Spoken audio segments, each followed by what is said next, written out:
Welcome back to this week's episode of the Sideline Squeeze. I'm Victoria Daly. And I'm Lindsay Aarons. It's been a busy week in sports, so per usual, let's jump right into it.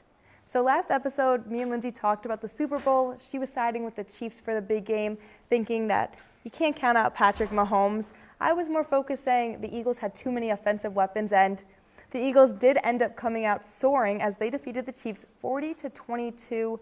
And they did have all those offensive weapons, but I think also their defensive weapons, as cornerback Cooper DeJean came out on his birthday doing great things. He had a 38-yard pick six, and he's the first quarterback to ever score a touchdown on their birthday. Yeah, no, Cooper DeJean was definitely feeling 22 there, but Taylor Swift didn't receive a very warm welcome. She got booed. But it wasn't only Cooper DeJean's birthday, it was also Saquon Barkley's birthday. His Super Bowl performance was a little bit underwhelming. He only had 57 yards, but I don't think that can take away from the incredible season that he's had. He set the NFL single-season rushing record, including the postseason. He had 2,476 total yards, so nice to see Saquon finally get a ring. As Giants fans, I wish that could have been, for us, but I'm, happy to see that he finally ended up getting one of those. And that can be his last ring going forward. Yeah, exactly. We don't need to see any more Eagles Super Bowls. But, the MVP of this game was Jalen Hurts. He was incredible. He ended up finishing with the stat line of 17 for 22, 221 yards, 2 touchdowns, compared to Patrick Mahomes on the Chiefs side of things. He finished 21 for 32,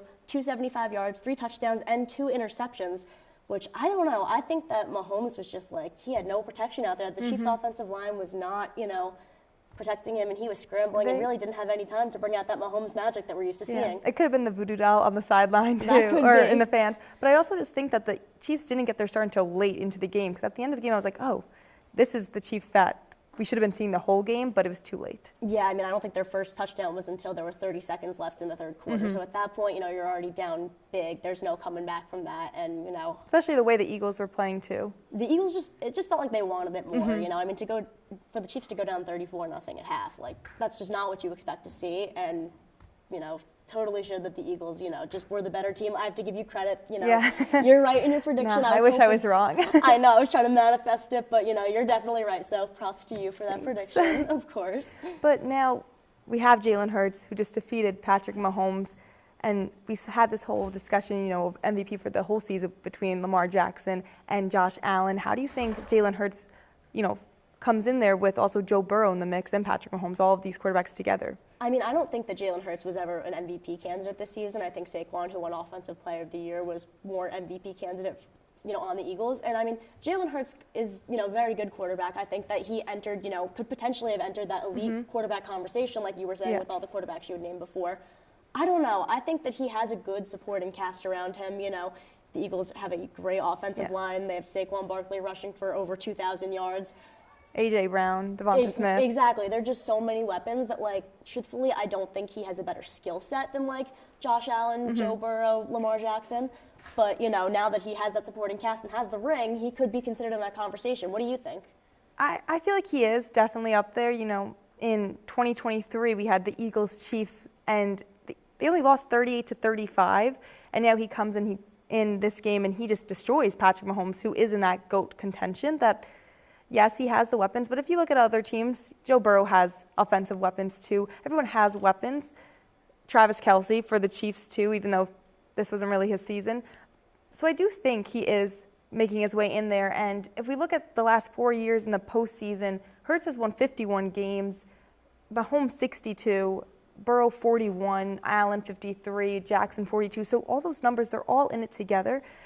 So I also do think the way that Jalen Hurts played throughout this whole season too, the Eagles were a great team from the start. They won a lot of games by a lot. And I think the players definitely helped, but I do think he is growing as the player that he is. No, that's fair. Maybe I'm just an Eagles fan or as a Giants fan, valid.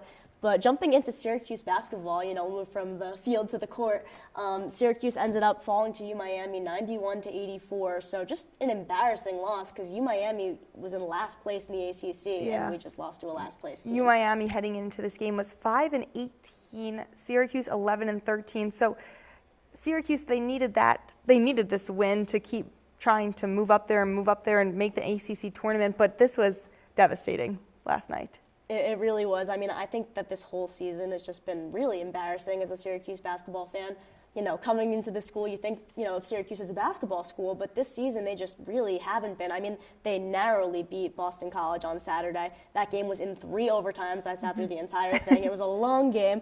And truthfully, watching the game, it should have ended in regulation if they would have just made their free throws. The free throw shooting was awful. They went 18 for 32, which is only 56% from beyond the line, or beyond at the charity stripe, which you would think, in a D1 program that you'd be, a little bit better than that. Foul shots are free shots. Exactly, and even like J.J. Starling, who I think is our best player, he had the opportunity to seal it, and he just, totally missed that opportunity. And thankfully they came out with the win, but just, an embarrassing showing. I'm glad that they did win, because if they didn't, that would be. Yeah, but I think it's the beginning of the season. They were playing really tough teams. We only lost to Texas by 4, which I was happy about, and it was hard seeing all these good teams that we were playing, and we were in a lot of these games, but we were just falling so short. And now it's the games that I think we should be winning or having bigger leads in or bigger margins of victory.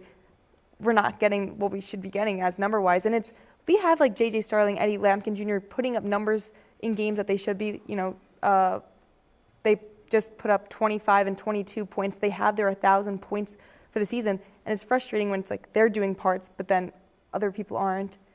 I mean, agreed, but I think both of them were terrible from, foul, in terms of foul shooting. They've been great, with 1,000 points like you had mentioned. But I don't know. I mean, I was surprised that we were able to hold our own against teams like Texas. Yeah. But because if you look at the very beginning of the season, we played Lemoyne and Youngstown State and won so narrowly that it's that. I knew from that moment that we were going to be not good. I don't know. I'm hoping that they'll be able to turn things around, because they do take on UNC in the Dome on Saturday at 6 p.m. I think this will be a good testament to what they can do, but they can't, because UNC definitely is the better team than them. But there's always excitement around these games. We saw with just Duke last week, all the excitement, and yes, we lost by 30 points, but I think the excitement also helped Syracuse a lot in the beginning of the game. So I think this game, 6 p.m. Saturday night, hopefully the excitement will help Syracuse turn this season around. I think it will, and it's also going to be an orange out, so definitely excited to pack the Dome with orange when it's going to be an ACC rivalry. So we'll keep you all updated on the Syracuse hoops next week. Thanks for watching. I'm Lindsay Ahrens. And I'm Victoria Daly. We'll keep you updated on more sports updates next week.